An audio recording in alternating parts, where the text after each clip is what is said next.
Please welcome Conference of Mayors Vice President and Reno Mayor Hillary Sheevey. I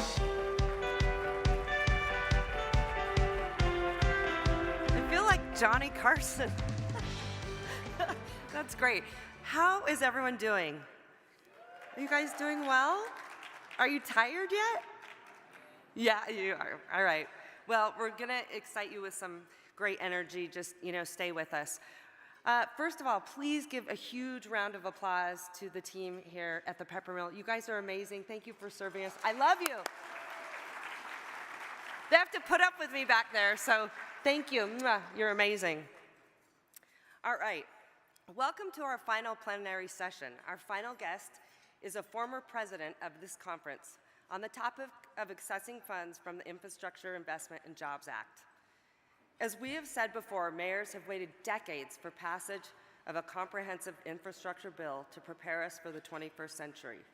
With bipartisan support in Congress and the leadership of the President, and the strong bipartisan support and advocacy from our Conference of Mayors, we now have the tools and funding to work for the American people to modernize our roads, bridges, public transit, broadband, water systems, and so much more.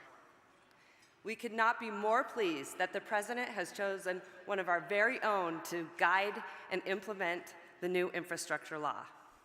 With his background as Lieutenant Governor, state legislator, and most importantly, mayor, I know that he will help ensure the critical federal resources that get stuck at the state level and that competitive grants reach cities of all sizes and help communities that have historically been underserved.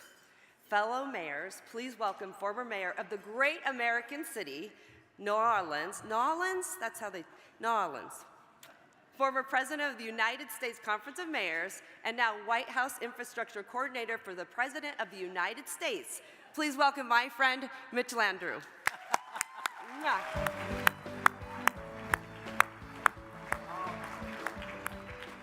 How's everybody doing? She said that right. Y'all can repeat after me, New Orleans. If you say New Orleans, we're gonna know you're not from there, so don't even think about it. Listen, y'all keep eating, don't worry about it. I'm one of 9 kids. I'm used to sitting at the end of the table trying to talk when people are eating and having nobody listen to me.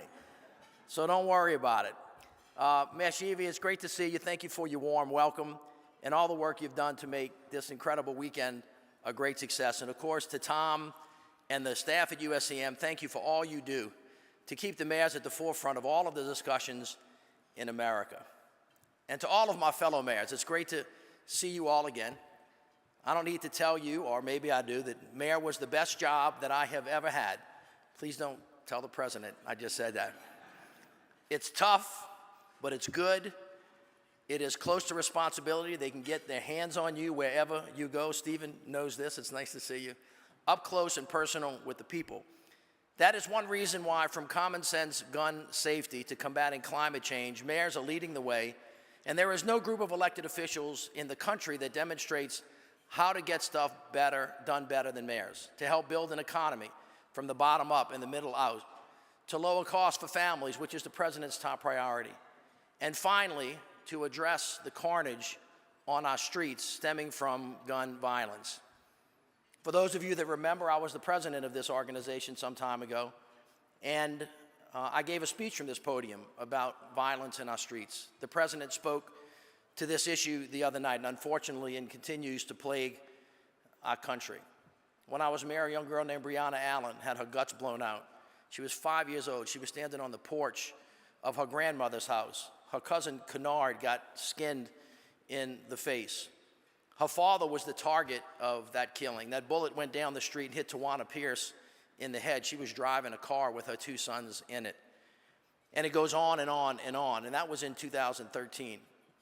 And we still, as yet, have not addressed the scourge of gun violence and violence in America. The president laid out an agenda the other night, and we're hoping that Congress will heed what is necessary. But even if Congress acts, you are the ones that this falls on and have to get it done. And I'm hoping and I'm praying, as we continue to deal with this, that America can find safety and liberty if we deal with the gun violence in America. But we can't get stuck on politics and ideology. On this, we have to find a way, or we have to make one. Well, when the president was elected, he said that he was going to use his power to bring the country together.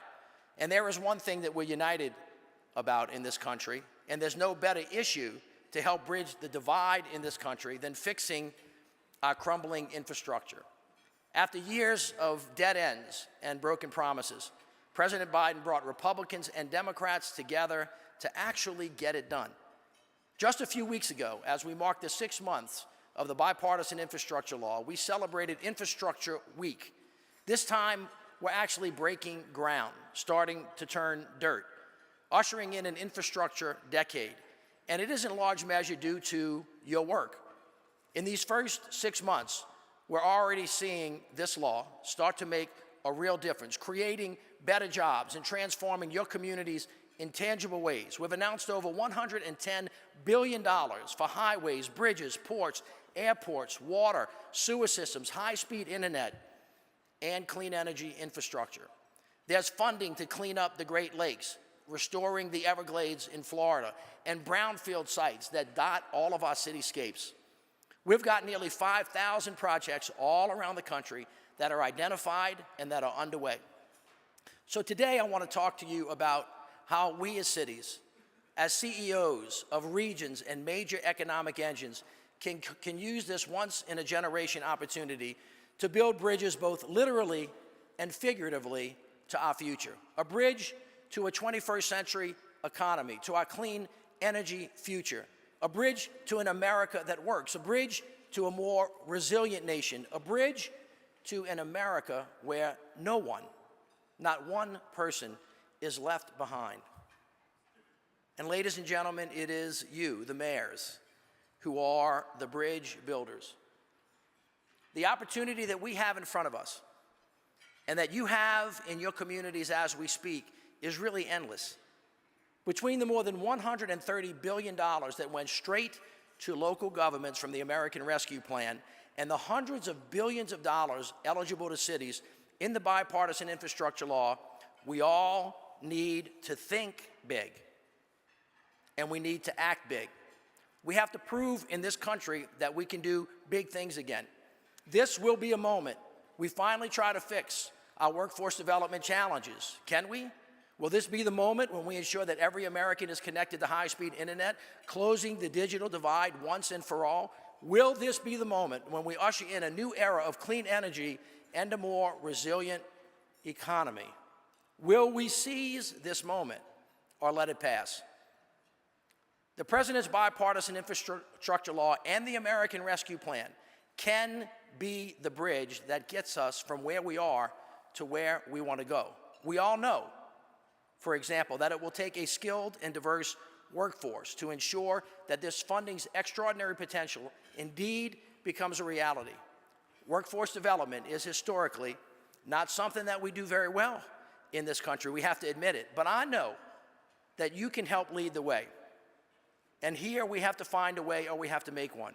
If we do, we can build a bridge to a better economy where those who need work can be paired with the companies doing the work and the opportunities on the horizon. It just takes a strategy. It takes planning. It takes execution. It takes partnership, because we now, and you now, have the money. You can start investing those rescue plan funds right now to build better pathways to jobs through union-based apprenticeships and on-the-job training. Build the strong, diverse workforce you'll need to take on these infrastructure jobs. Some communities are already using the ARP funds to tackle this challenge, to train people for good-paying jobs, to keep people on the job and connect people with better jobs. Like Mayor David Holt of Oklahoma City and Mayor Ben Walsh in Syracuse. Mayor Kate Gallego in Phoenix is partnering with community colleges to connect people to careers in the region's semiconductor industry. In Milwaukee, Mayor Johnson is helping train workers to replace lead service lines and preparing workers for good-paying jobs in manufacturing and construction, in utilities that are going to be created by the bipartisan infrastructure law. In Washington, D.C., I was with her the other day, Mayor Bowser has an infrastructure academy that helps train workers in utilities, solar installations, truck driving, and so much more. In the coming weeks, we're going to be convening labor leaders, CEO, workforce intermediaries, and government officials to talk about the ways that we can bridge this gap. We have a great opportunity to rebuild America, and with it, our workforce systems. But it's going to take each and every one of you, every mayor in America, to think big, and I know, and we know, that you're up to the challenge. Now, in addition to connecting people to jobs, we have to make sure they're connected in other ways as well. High-speed internet is not a luxury, folks, it's a necessity. For schoolwork for students, for remote work in small businesses, for telemedicine for seniors, for precision agriculture, for farmers, and you know what? Just to stay connected to your mom and dad, to your family. The bipartisan infrastructure law invests $65 billion to bridge the digital divide in deploying broadband infrastructure to deliver high-speed internet in every region of this country, urban, suburban, rural, and all of you can use ARP money to get ahead of this curve and get started. Cities here today are already leading the way. From Brownsville, Texas, to Baltimore, Maryland, to Mad Duggan in Detroit, they're all using ARP funds to expand high-speed internet. Just a few weeks ago, President Biden and Vice President Harris announced that we secured private sector commitments that will lower high-speed internet costs for millions of American families. This bipartisan infrastructure law created something that we call the Affordable Connectivity Program, which qualifies tens of millions of households to receive up to $30 a month to reduce the cost of high-speed internet service. We got 20 leading internet providers covering areas of the country where over 80% of the population live to either increase speeds or cut prices so that they each offer ACP-eligible households high-speed, high-quality internet plans for no more than $30 a month. And we've made sure that there will be no hidden fees, no tricks. This means fast internet, good download speeds with no data caps, no extra fees for millions of American families, and it's gonna change people's lives. From rural Appalachia to the west here in Reno and everywhere across this country in between. These commitments will allow ACP-eligible households in areas served by one of these companies to receive high-speed internet at no cost. We have also created a new website, getinternet.gov, with details on how Americans can sign up for ACP and find participating internet providers in their area. It's great news. But you know what? We need your help. You and your networks are a critical touch point for so many of the families that qualify for this free or reduced cost high-speed internet. So let's work together to enroll as many families as possible. And it's just one more way President Biden is working to lower costs for American families. Now, we can also use the bipartisan infrastructure law as a bridge to the 21st century green energy economy, a green energy future that will help make us less dependent on foreign oil and cut gas usage, create good-paying jobs, and tackle climate change. The bipartisan infrastructure law is the largest down payment on our energy transition yet, from $10 billion for clean transit and school buses, to $7.5 billion for electric vehicle charging stations, to $7.5 billion for the battery supply chain, to $8 billion for regional clean hydrogen hubs, to nuclear credits and more. Hey, that's a lot of billions. There's even $3.2 billion to lower home energy costs through the Weatherization Assistance Program, helping families to switch to better insulation, ventilation, installing energy-efficient heating and cooling systems, and upgrading lighting and appliances. Now, that may seem like a small thing, but it makes a big, immediate impact, saving families hundreds of dollars a year. To electrify our economy, we're going to be creating new jobs. Let me give you some examples. Projects like a new $15 million bus maintenance facility serving Atlanta, to the 6,000 EV manufacturing jobs announced last week by Ford across Michigan, Ohio, and Missouri, and so much more. Use this moment. Use these opportunities to get your city prepared for our green energy future. The cities that pull together coalitions, public, private, higher education, not-for-profits, will be the ones that are best positioned for this major transition. And to help you navigate those opportunities, the bipartisan infrastructure law and our team, we're leaning forward. We know that communities need help navigating the complex web of the federal government, so we're running to the fire.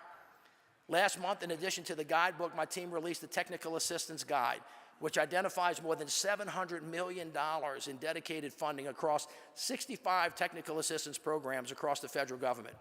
These programs are going to help communities build the tools and planning they need to take advantage of the infrastructure law. Not only is the federal government stepping up, we're also seeing philanthropic, labor, not-for-profit organizations step up too, just to name a few. From the local infrastructure hub here at the USCM in partnership with Bloomberg, Ford, Emerson, Kresge, and others, to Accelerator for America.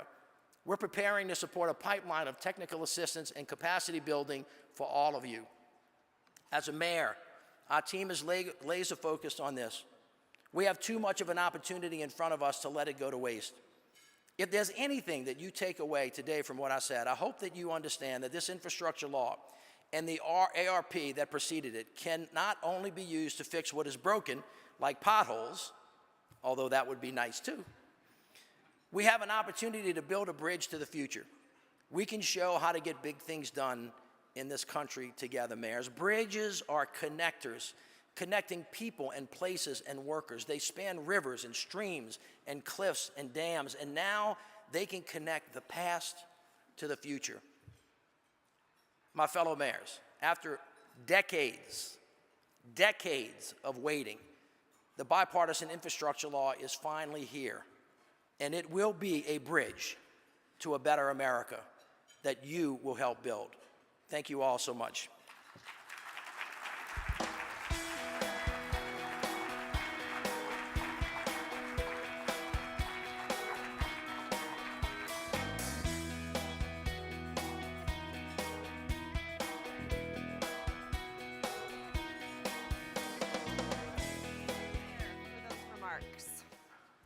Can you hear me? There you go. I think you can hear me now. And in case you thought that that was the last of Mayor Landrieu, we're going to actually bring him right back.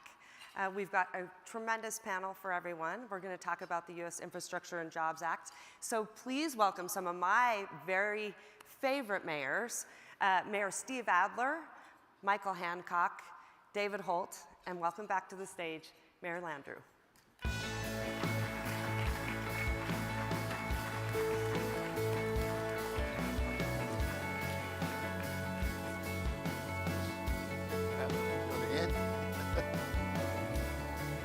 We actually have a seating chart. Really? Because we're going to mess it up. You know how we do, right? How are you? I thought I sang for my supper already. I Yeah. just got a salad out of the deal. Right? One salad, one speech. You got to give another salad for a panel. So one question I just want to know, tell me what it's like now that you've graduated to this big position. Are you missing being a mayor is what I want to know. I do. I miss y'all. Do you? I do. Yes, I do, of course. Okay, I love being a mayor. I thought it was fantastic. I loved everything about it. And I love being with all of you. And you know, I know people come here and blow smoke at us all the time, but the mayors are great. Y'all are close to the street, and y'all are the ones that make stuff happen. And most of the people that tell you that don't really know. But I know, you know. And it's just incredible. And I guess my hope for everybody is you understand really. I know that you know you're important, but how really pivotal mayors are right now at this point in the history of America. I mean, it really is true that it is the place where things get done. And I notice this a lot when I'm in the White House, and I will have just maybe left the Oval Office, and then I'll go home to New Orleans. And I have spent the week behind that beautiful fence. Mm-hmm. But it's behind the fence. And then you go down and you get on the street corner, and somebody says, "Hey man, I know you." I said, "Well, yeah, did you used to be somebody?" And I said, "Well, I love it. as a matter of fact, I did used to be somebody." And they say, "Were you sports or weather?" And that's when you tuck it back in and go, you know what, I just got to go work harder. Right. But you're on the street and people can grab you like that, you know, and when you're working in the White House, it's a little bit different. And I miss that, you know, that immediacy. I know you have a huge responsibility and it's a lot of pressure on you, but we really do have a good opportunity to do great things, and I'm really thrilled that I was put in a position where I can actually continue to work with all of you. So I did miss you, but I'm glad to be back. Okay, well, you know, you're the reason I am chair of tapes. How long did you chair that for?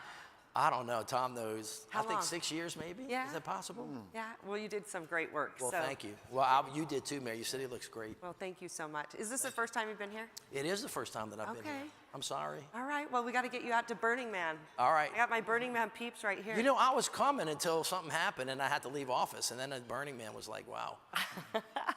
You're going to love it. So talk about infrastructure. You got to see.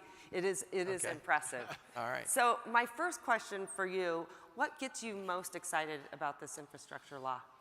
The thing that just juices me up about this, you guys, is how big it is and the breadth of it. 375 programs, 1.2 trillion, as you know, 125 in new programs. Y'all remember, y'all know how this works. You go to Washington, you pull your hair out of your head, obviously, because you got to run up the elevator at HUD, then you got to go to education, then you got to go someplace else because you're trying to get federal money to the ground to rebuild a particular part of your city, and it freaks you out because you can't get money to the ground, or you can't get it there all at the same time, or somebody's got money and somebody else doesn't have money.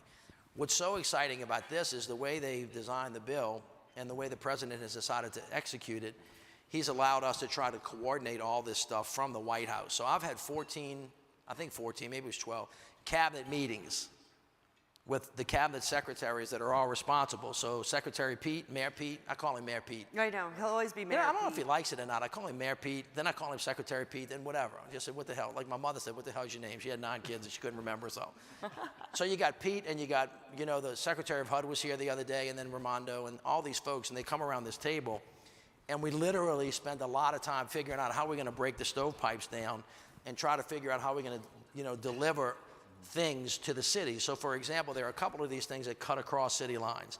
EV charging stations, laying down fiber optic cable. Talk to some of you folks over at your training program, the Reno IBEW today. Yes, they're amazing. About this. So how do you lay fiber optic cable? How do you map out EV charging stations? How do you really think about what you're gonna do with the energy grid? And this need to have all of these departments working together. So for example, Steve, you only got one person to go to if you want to talk about it. So we've got that coordinated. Then I've talked to all the governors, and I've gotten them, on behalf of the president, to appoint an infrastructure coordinator, which you have. Governor Sisolak did that here. And then we're trying to get the mayors to do it so that we can flatten the table and have what I call horizontal and vertical integration on the delivery of these ideas to the ground. And I'll just finish with this as the best example. High-speed internet, there are 5 departments on the federal level that mess with this. Treasury's got a piece of it with ARP funds. The FCC's got a piece of it. Gina Raimondo's got a piece of it. Tom Filzak's got a piece of it. And so they have to be coordinated so that when they send this information down to you guys, you just got one portal to talk to so that you can deal with your politics on the ground. And just the breadth of it, the scope of it, the ability for the first time in a long time to have money in the right place, and then to have a president that understands how this works, and then a conference of mayors that wants to work with you. The whole thing is just exciting a lot. Yeah, and it seemed like we were talking about it forever and ever and ever. We haven't talked about it a lot. Right? We really did. A lot of talk, not a lot of doing. So what resources is the administration providing cities? What exact tools? So think about this. This rarely ever happened. Every year that we were here, we would all go to the Hill. We would yell and scream at the congressman. I remember almost getting kicked out of a couple of senators' offices, by insisting that money go directly to mayors. And they would laugh at us because every time we would go in there, say, here they come again. They just came with their handout, and they don't give anything back. And we had to explain to them why their view of the world was upside down. In the negotiation of this bill, over like 45% of it is going to go directly to, in the competitive stuff, to cities. And by the way, you know this because y'all feel good about it, the ARP money, much of it went directly to cities. So that is the first and best. The president is very pumped up about that, as is Gene Sperling. And you know what? The second tranche of that is coming. And by the way, on top of that, that money's not completely unrestricted, but you could run a dog through, the gaps and what you can use that money for. And the president has suggested that you very creative with that money, from using it on high-speed internet to dealing, of course, with COVID, and then, of course, to dealing with the issue of violence, which I know that many of you are struggling with in your communities right now. So it's fungible, and it's useful, and you can lay it on top of the infrastructure money that's coming your way. So we also have this guidebook that we put out, that I know I hope that you like it. We think it's a good product that helps all of the folks that work in your offices know how to access all of what they call, I'm sorry for the acronyms, they call NOFOs, notices of funding opportunities. That means, hey, if you want some money, you got to apply, essentially, is what that thing is. And we're pushing those things out. And as I said in my speech, we've pushed $110 billion out in the last 6 months. Now, half of this money, I can't fix this for you, is going to go to the governors through the regular portals, and you have to exercise the same kind of challenges that we all have with working with our governors, whether they be blue or red or vice versa. That's going to continue to be a challenge, but the opportunities are there to do some pretty creative stuff. Yeah, absolutely. Now, this one I think is really important. It's about supply chain disruption, right? And we're seeing the inflation and the cost of materials and goods in a lot of these projects. How do you plan on fixing some of these issues? Well, let me mention two things. First of all, the president, his number one priority is lowering costs for everyday Americans every day. Inflation is a problem. There's no way to skate around that. I would ask people to remember a couple of things as you pay, you get hit in the pocket for that gas and inflation, is that the primary reason why that's happening, there are two. One is COVID, and the other is Putin's war in the Ukraine. You can look at the inflation rates across the world, and they're really, really high. And that's because the global economy is really struggling. And there's no question about that. And also, everybody knows this from COVID. We all got holed up in our houses, and people started spending money on buying goods as opposed to paying for services, which you would pay for if you went to the restaurant or to the bar. We started spending our money a different way. And the country and the world has gotten out of whack on supply and demand, which has caused these things to go up. So the president works on inflation every day. He's got a three-point plan. Number one, and this is important, let the Fed do its job, because they are the ones who are tasked with the responsibility of using the tools that they have to reduce inflation. It's not an easy thing to do because from the economist's perspective, they have to raise interest rates to make that happen.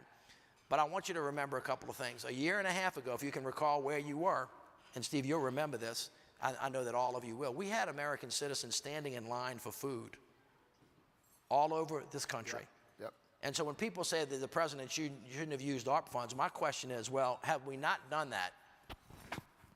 I mean, what would we have done in terms of people's pocketbooks and employment? And right now, today, this president in the last year and a half has created over 8 million jobs. That's more than any president that we can recall in recorded history has produced in the first 18 months. On top of that, the unemployment rate is as low as it's been in a long time. And people who used to apply for unemployment comp went from 20 million down to 1.8. That's the largest reduction since 1980.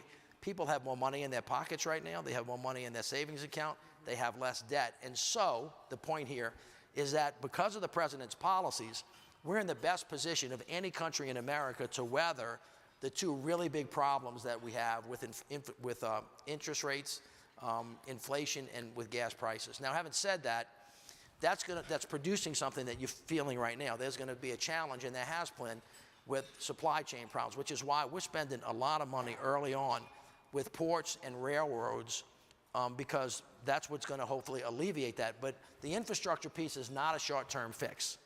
There is no immediate short-term fix, because this is a 3, a 5, and a 7-year, maybe even a 10-year program. Now, we're using money to actually alleviate the problem early on, but the ARP funds and other funds that the president is using, hopefully are going to bring this cost down. And as we go from this robust economic growth, 5.9% last year. Y'all remember when folks really got excited about 3% growth? We had 5.9% growth. Yeah. Most economists are saying you got to slow this down a little bit. You actually want to kind of slow down this growth, this rapid growth, into more steady, stable growth. And I think the president and all of his folks are working hard to do that. In the meantime, we're going to have to muscle up a little bit, try to get a little bit smarter, a little bit faster. As you know, the president released a fairly large amount of petroleum from the petroleum strategic, it's hard for me to say, strategic reserve, and they're going to keep working on those issues until we get, in a better place. Yeah. So how are you ensuring that every community in America is seeing the benefits of this infrastructure law? Yeah, this is an excellent problem that we have to really think through. The president, if you heard him speak, he was here, and he comes every year, but I was with him when he spoke here last time, and he was very excited about telling people in a very clear way what a better America looks like. And to this president, a better America looks like an America that everybody gets a piece of. So all of these competitive programs that we're talking about will have incentives in it to make sure that equity is a central part of those issues. Also, he wants to make sure that we use products that are made in America. He wants to make sure that union labor is used where possible, and in most instances. And he wants to make sure that we take into consideration climate. He thinks those 4 things will help build an economy from the bottom up and the center out. And the equity piece is a central part of it. And I would just encourage all of you, as you're doing your work and you're spending the money and you have the discretion as mayors to make decisions on procurement and things of that nature, architects, engineers, workforce development, that you make sure that you're bringing everybody who has been left out. And by the way, this is not just about race.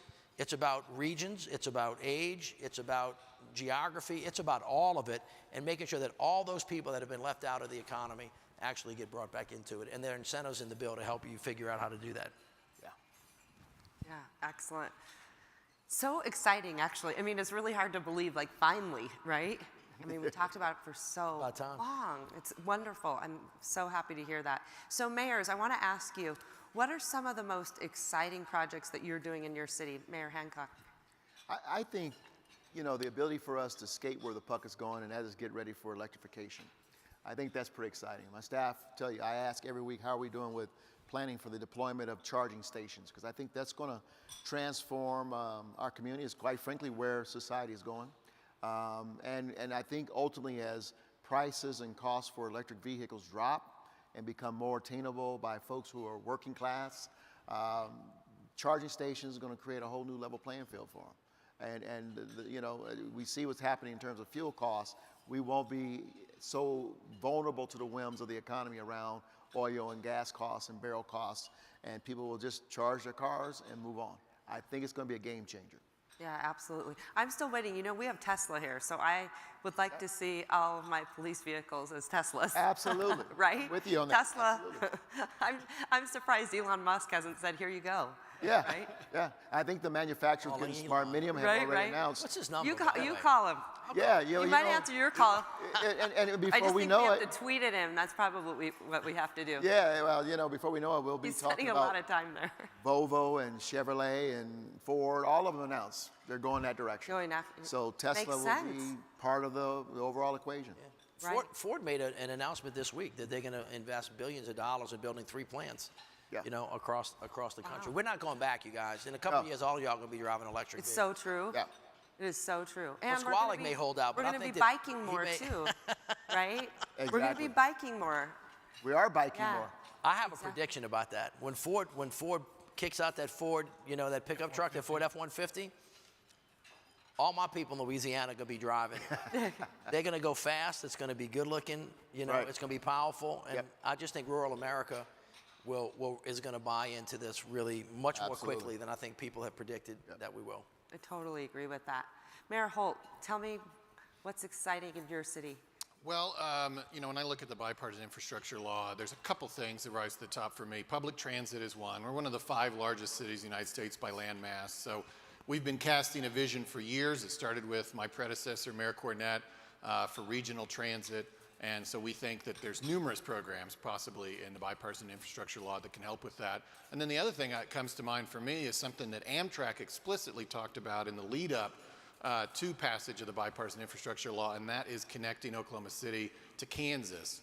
There's kind of a stub there on the Amtrak national map, and it also even affects Texas in a sense, because if we can make that connection between Newton, Kansas, and Oklahoma City, now you've connected the spine all the way down to through Oklahoma City and into Texas, which opens up those cities to the whole national network. It's not just about getting to Kansas. Kansas is great, but we want to be able to access the whole national network in a way that we cannot currently. And that was a specific project. You know, there weren't too many specific projects detailed in the consideration of this bill, but that was one that Amtrak laid out.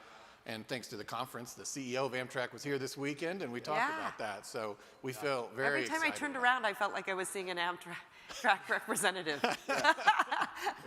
which was great, because quite honestly, you know, I'm so glad that we're talking about this. Well, let me right? just say this. I don't want to dish on the president, but give you some inside scoop. He loves to talk about trains. I hadn't heard that. I mean, yeah. he really likes trains? Well, first of all, the president, as you know, is very busy. He's got a lot on his shoulders, and he's burdened with a lot of stuff. But if you say the word trains around the president, he stops. Really? I said, which train you talking about? He knows more about trains than, the head of Amtrak's pretty cool. He was in the White House a couple weeks ago briefing the president on this issue, and the president is really committed to this idea of not just the Northeast Corridor, but connecting cities so that people can move back and forth. And he's really going to be excited about the work that Amtrak's going to do, and they're really prepared to deliver on the promise of the bill. That's fantastic. I love that. I did not know that about him. Loves them. Well, he rode the train. He doesn't like I as was much as Is that what He's it like is? the Kaya? Amtrak king. Yes, absolutely. As He a young doesn't like it as child, much as he yeah? likes ice cream, but he likes. Oh, he loves ice cream. Loves When ice he cream. came Yeah, here last time, Telling you. all he wanted to know is where's the best place to get ice cream.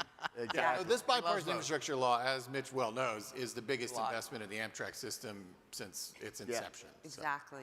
and that's because of the president's Yeah, passion. very much. Mayor Adler, what about Well, the What- exciting thing about this is the scale. So it really enables cities to do transformational projects that you could only dream about before.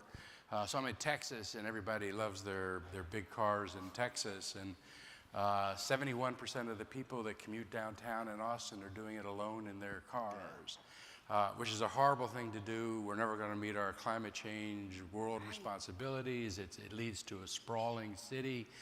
Makes it really expensive to do. It just really hurts the quality of life on so many levels.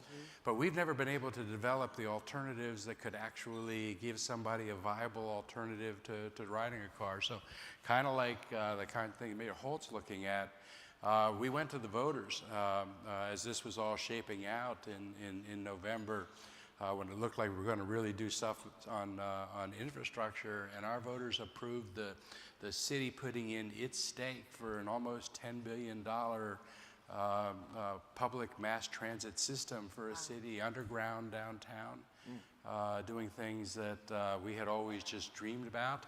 We're going to need federal help to do this project, but it is one of those absolutely transformational So you're sitting next to the things. guy right here. We're going to need help. Yeah, right.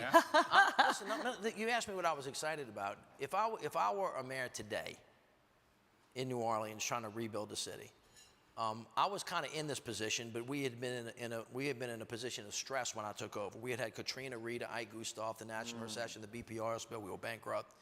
The whole world was trying to help us out, and Washington wasn't structured right, and we had to fix the mousetrap. But right now, what's so exciting for innovative mayors and creative mayors is the ability to look up to Washington and think about, man, if I can get my hands on transportation dollars and I can get my stuff on high-speed internet and I can do my EV charging stations and I can really think about how pushing it here, you can completely redesign and rethink your cities in creative ways that you never really had the opportunity to do before, because you have a federal government, A, that has shown up, and B, wants to give you the flexibility. On top of that, one of the things that's been really interesting to me, not surprising, but interesting, was that even the folks that voted against this bill are really intent on using the money. Credit for it. Absolutely. Well, the taking credit thing, that's what politicians are going to do anyway. And so, if they voted no, they want the dough. But in terms of the way the governors and the mayors, most of them across the country, not all of them, but most of them, and Louisiana's a good example. We're a red state. Even the most conservative legislators this year kind of really started pivoting to how are we going to invest on top of what the federal piece was. So if you get the federal piece right and you get the state piece right and you can figure out a way on the city to line that stuff up, you can do some really exciting stuff in your cities if you're a creative mayor. And I'm looking at 3 of the most creative mayors in the country right now. And so what I'd love to know about that, what exactly is the best way for a mayor to start to do that? Like, who should they be working with? Like, we got to put everyone together. I'll answer that in 2 ways. You're going to be a busy man. I'm going to be calling you every 5 seconds. It's important. I've said this to my team 1,000 times. The way is important. The way. And on the way that it happened in New Orleans when I was there was that we pulled everybody together. So you're the mayor. You have some of you are stronger mayors than others. Some of you have better relationships with your councils than others. Some of you have better relationships with your governors than others. But be that as it may, you really are the central point around which your regions operate. Yeah. So you're convening power to bring in the business sector, labor, faith-based, not-for-profits are critically important. So you help set a vision. The second thing to remember is that 1.2 trillion is a lot of money, but it's not as much as everybody needs to do everything. So they're going to be winners and losers. And those people that actually have better coordination, better vision, have set better priorities, with their congressmen, their senators, and with their regional governments are going to be positioned to do more. So there's a lot of work to do on the ground, and then to create the vision for the metropolitan area that you run. That's the first part of hard work that you can do now before any dollar, you hope any dollar gets to you. Then I would strongly suggest, whether it's a bitter pill to swallow or not, that you try as best as you can to understand what the state's trying to do. Yeah. Even if you can. If you can work with them, work with them. If you can't, try to figure out how to, understand what they're doing. And then finally, connect with us on the federal level so that we can think about what projects make sense, and then we can help you figure out what notices of funding opportunities are on the street, which is pretty much every day. We're making an announcement either out of Department of Transportation, Department of Commerce, Department of Energy of new money that's coming out to do a thing, whether it's on the clean energy grid or whether it's on the EV charging stations or whether it's on the other stuff. So really daily on the website that's very active and very robust. We have a team of people that can communicate with you, and if it's not us, we'll push you to the department that's responsible for the thing that you happen to be interested in at any point in time. Good to know. Excellent. And you'll be tracking like what every city is doing, We're going to be tracking all that stuff. Will you be coming in and going, whoa, whoa, whoa, not that, not like that? Yeah, absolutely. Actually, yeah. Okay, the good. president. Let me just mention two things to you. One, technical assistance for small communities is going to be a challenge. Right. Now, anybody in your area that can get money, you should help them get money. So if they're small towns or communities and they don't have the kind of juice that, for example, you have it on, maybe you send somebody over there and help them. We're working on that with USCM and NLC so they can ask. The other is workforce development. I mentioned this in my speech. I'm telling you now. We don't have enough people who are directly trained to do these specific jobs. We have some. We have many, but we have to fill the gap. There's going to be a challenge there, so we have to build this muscle memory, and it's going to be up to mayors to do that. There are two things the president told me the first day I was there. The first question he asked me was, "You got this?" I had just gotten there. I mean, I was like, "I think I do." You mean this? But he said, "Look, no waste, fraud, and abuse. I want the inspector generals involved from the beginning in designing these projects, and I want all the mayors and the governors to know on time, on task, on budget." In other words, we all deal with this practical stuff. This whole thing where these contractors come in and they bid low, and then they give you change orders, right. and then the cost of the project goes up 40, 50, 60%, not here. The president's like, we're not doing that. And so we have oversight in that regard. And then he said, you got to make sure that you just get this money out and you work with everybody to get it done. So both of those things are really important. At the same time of doing it fast, we want to do it right. And also just remember, there's instant gratification desire. It takes a long time to build a bridge. Evidently, it just takes a day to tear one down. And we know that in politics, it's a hard thing to do, and it's easy to tear something down and harder to build one. But the vision of that bridge, where the bridge would go, what community it doesn't go in. And the president said to me, he reminded me, and as he has done more than once, that when he was a vice president, he ran a program, he did pretty damn good. Yeah. And he's hoping that I do as good. And he said, we have to tell people no. There were some projects that really did not meet the standard. And we'll be keeping an eye out for those as well. So I would, encourage you all to do a qualitative assessment of the projects that you want to fund so they're consistent with both the spirit and the letter of the law. Mm-hmm. Yeah, isn't that so true? It takes one day to take one down, right? Well, it happened in Pittsburgh. The president was on the way there to give a speech, and the bridge collapsed about an hour before he left. Wow. It took a minute. It was really treacherous and tragic. Yeah, unbelievable. So Mayor Hancock, you get to chair the Transportation Committee. Mm. Tell me, what are some of the most innovative projects that you're hearing about that mayors are doing? Well, I think the electrification thing is opportunity is very exciting. I think mayors being smart, a lot what Mitch talked about, pulling back the layers and having a broader picture on how they can address some of their more pressing issues, access to affordable housing, as well as access to affordable, convenient, and accessible transit. And so you see mayors like we're doing in Denver and many other cities talking about it, building affordable housing density near transit nodes, which is extremely important. So this creates the opportunity to blend our overall efforts of quality of life, equity, as well as a big one. And we see mayors doing things like Mayor Quentin Lucas in Kansas City, who does the No Fare Transit program and create those opportunities as well so that he can help level the playing field or bring the ladders of opportunity to communities that have been underserved for many years. So there's some creative stuff going on. It's pretty exciting. Yeah, that's exactly right. Now, I'm sure you know, like housing, infrastructure, right there. Well, Secretary Fudge was here. Absolutely. Right? And so you could hear her talk. She knows what time it is. And we had a conversation with her just the other day about how the spending on the infrastructure should be laid really closely to housing. Mm-hmm. She also is talking to us about, well, how housing ought to be related to catastrophic events that occur. Mm-hmm. And when we start rebuilding community, how the infrastructure bill and the normal housing money. And I reminded her, I said, hey, you understand that mayors love CDBG money, right? That's like the Jews. She knows that's the case. Right. And it's fungible, and she knows it's important. And I said to her, you know, you ought to really be the lead person of coordinating all the agencies with disaster community response in those areas of the country that get hit that FEMA's involved in too. So that level of coordination happens on a fairly regular basis from my office, you know, with all the cabinet secretaries. And housing, of course, it's a critical piece, as is sewer and water. Absolutely. Right? Some of it comes out of EPA, some of it comes out of HHS. We got those folks married in the room talking about this kind of stuff and are capable and are willing to work with the mayors that are developing their cities. Yeah. Mayor Holt, okay, so we don't have a lot of time, so I'm going to... Lightning round. Right? So this is 1 minute. I want you to tell mayors, if you have any advice for them on infrastructure, what would it be? Well, I mean, really dig in and make sure you have a person, or more likely a team, who's, you know, really parsing through. I would have told you there were dozens of programs. What's the number you just used? 300? 375.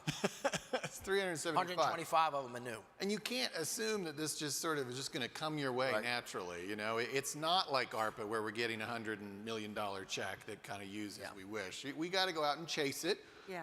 That's fine, you know, but you just have to put in that work. So make sure, and if you don't have the resources for a person or a team, that's where these programs that you just mentioned, alluded to, Conference of Mayors, NLC, are working to give you those resources. So tap into that if you don't have that kind of staff at your disposal. Well, but chase it. Just hustle, right? Don't let this pass you by. You got to hustle. Hustle. Exactly. And Mayor Adler, sort of similar to you, and congratulations, by the way, on your tech committee. That's awesome. Mm-hmm. You are like the tech mayor, you know. You're all cool things tech there in Austin. So tell us what you would tell mayors when it comes to technology and infrastructure. Well, you know, one, it's great to see us having gone from a task force at this meeting to a standing committee on technology and innovation that is exciting and appropriate. You know, the first 5 times when you sat down in this chair and started mentioning particular projects, it was broadband that you led with, and there's a reason for that.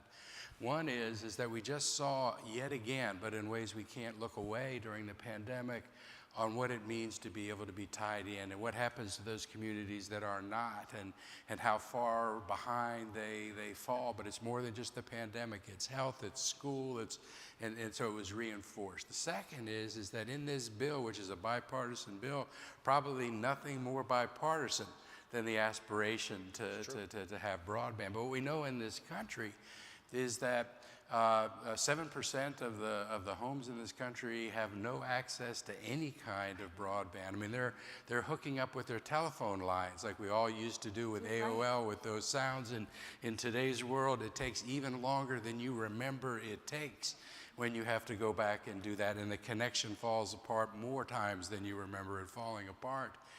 But even those 93% that have it, there's issues with respect to access and adoption.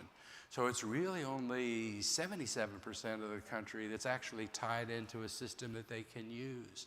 So there is $65 billion that's going out just to help with broadband. $100 million going to each of the 50 states, and then everybody competes based on need, and they're sending that money out to the states. And I hear you say, and I think you're absolutely right, that everybody should be working with their states because the states set the rules for getting that money out. Yep. Boy, but don't we know it, right? And I'm going to try as best I can. Yeah, I was giving you a lot of room in my comments about and I'm going to try. I'm going to try. But in the broadband issue, there's this national issue with respect to do you focus the money on rural areas that don't have it, or the urban dead spots? And I live in a state where the politics are so divided between urban and rural. The early indications are that our state may be focusing more on the rural than the urban. So we're probably going to need a little bit of help from the federal government reminding states, hey, this is Right. the line was This is good for all everyone. people, Yeah. all people to get internet. This is good for everyone. Well, thank you, gentlemen. Excellent conversation. Excellent. Thank you so much. Okay, please give them a huge round of applause. They're some of my most favorite mayors. All right, you guys. Thank you, Hillary. Are you getting in trouble in my city? Not yet. Not yet? Okay, We're good. having fun. Good.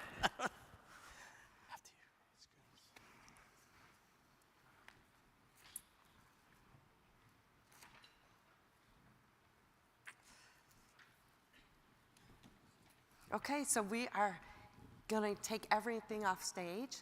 We've got a couple of cool events for you, so hold on one second.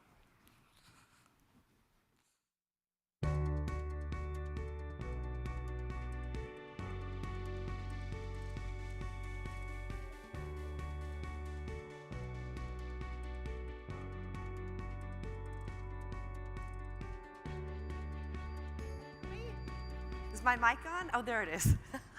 This is so great. Just like mute yourself. I love it. Okay, you guys, thank you so much for doing this. We actually have a really cool performance. We have some Burning Man dancers. We wanted to give you kind of a little bit of flavor of what we see out in the Black Rock. I don't know if we can like turn down the lights because usually they do this with fire. So it's pretty sensational when you see it firsthand with fire. But I think they're doing glow sticks because it's probably not permitted here. But anyway, we'll make it work. So I'm super excited. We have some very talented dancers. So please welcome them to the stage.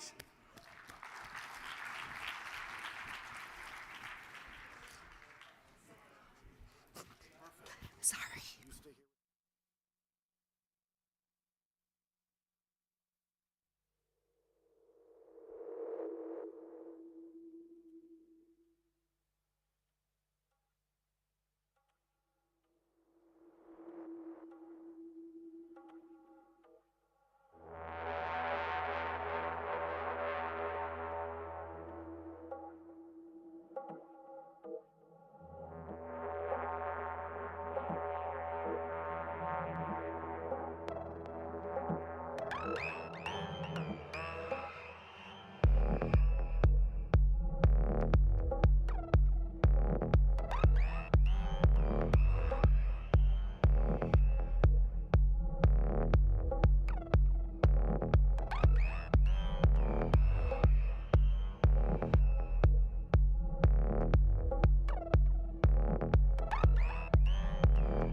I love it.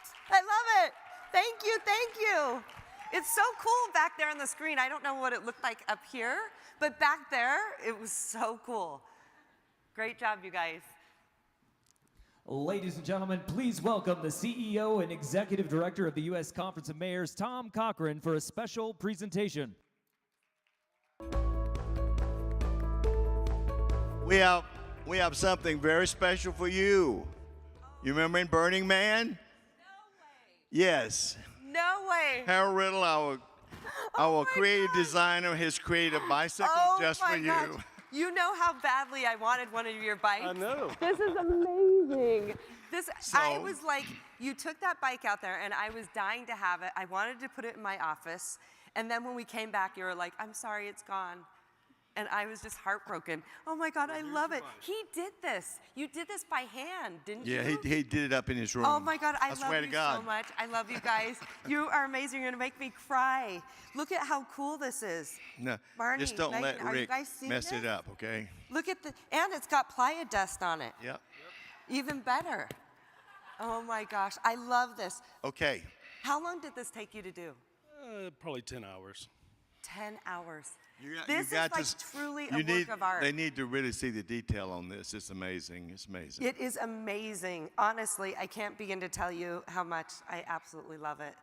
I'm starting to lose my voice because I've been screaming so much, but thank you from the bottom by of the my heart. way, I'm going to cry. I am. It's one of the most touching gifts. I was heartbroken, remember, when we came back? Oh, yeah.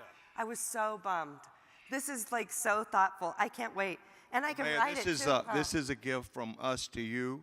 I love you for guys. this great meeting you've done. Oh, thank you so We mean much. that. But honestly, I do have to say, it could not happen without all the hard work.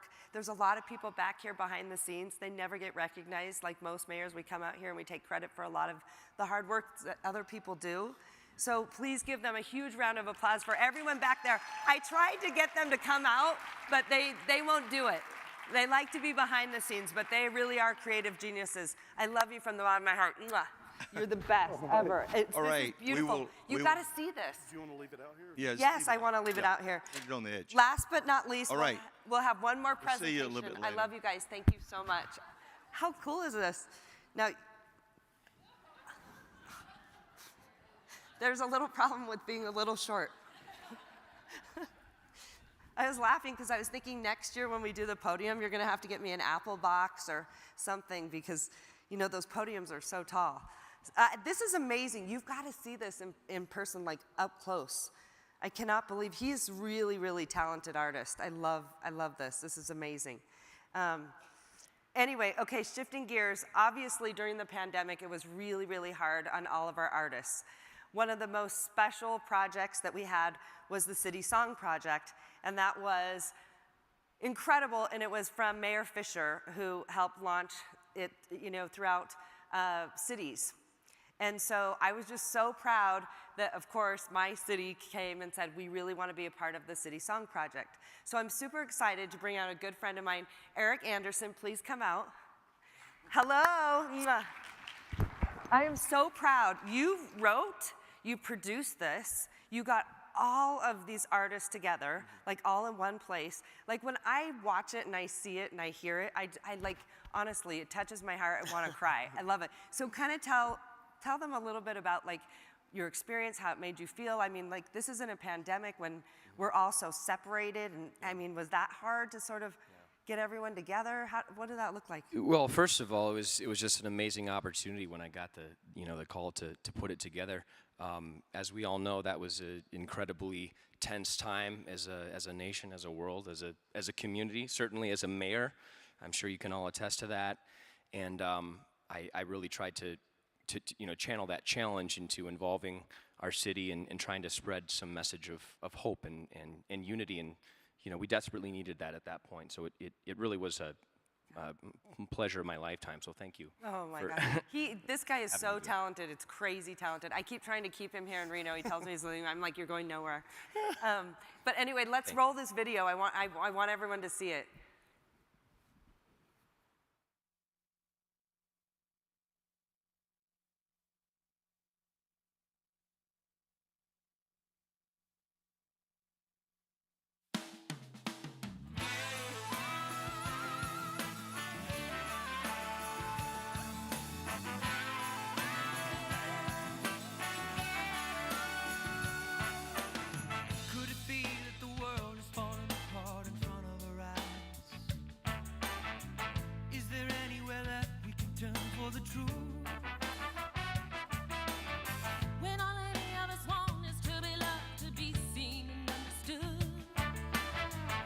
part of the solution, a new revolution. Stand strong now together, we're gonna survive. This is our moment, let's get it right. Long road out ahead of us if we're gonna bridge this divide. Heartbeat to heartbeat, eye to eye.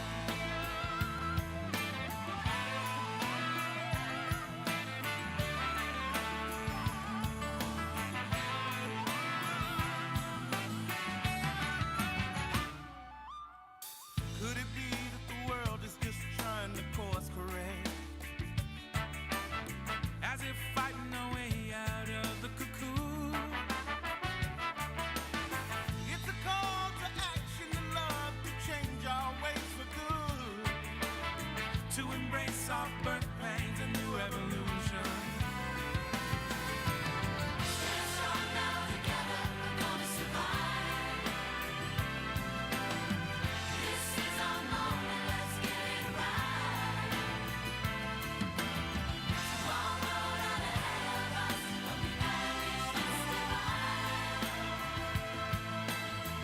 Heartbeat to heartbeat, eye to eye. Heartbeat to heartbeat, eye to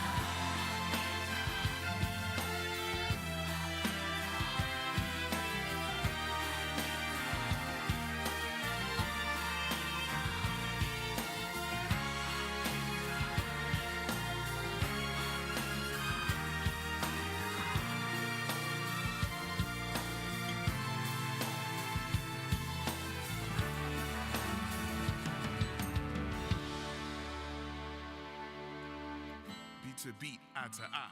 No time to lie. When in the streets, I can die. Get it right. Time to fight now. Understand the whys. See through my eyes and check the perspective. My point of view is not just elective. Got an open mind. Give sight to the blind. And hidden truths of what we're likely to find. Need empathy to be kind and grow. Be in the know. Before we sow, it will reap the fruits of our labor, but the process is slow. stand strong now together, we're gonna survive. This is our moment, let's get it right. Long road out ahead of us, but we're gonna reach this divide. Heartbeat to heartbeat, eye to eye. Brothers and sisters, rise above. One voice, one people, we are love. Long road out ahead of us, but we're gonna reach this divide. Heartbeat to heartbeat, eye to eye. This love won't let us down. Heartbeat to heartbeat, eye to eye. Let the city hear this sound. Heartbeat to heartbeat, eye to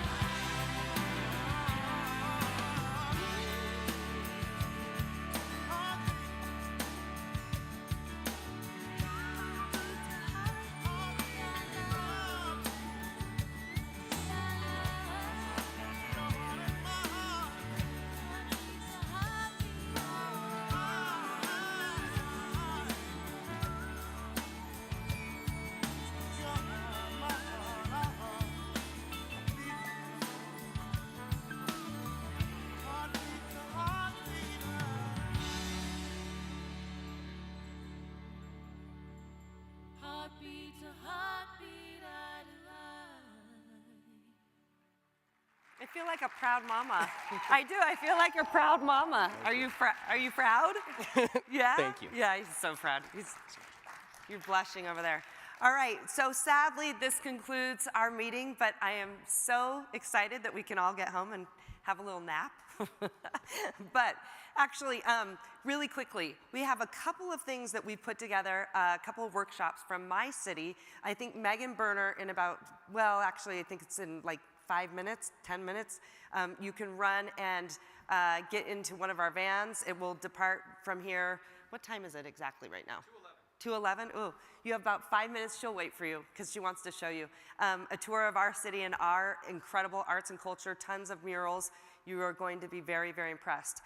Also, if you'd rather stay here at the Peppermill, we have Grant Denton with the Karma Box. He will be leading a session on new approaches to dealing with homelessness in our city. You should really, if you get the chance, Grant is dynamic.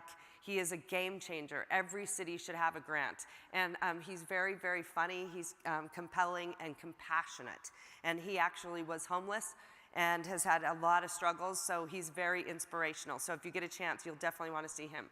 And at 4 p.m., we are having our block party, and it is really to say thank you to all the volunteers. This could not have been possible without all their love and support and hard work, and they just have done a phenomenal job. Thank you. Yes, give them a round of applause.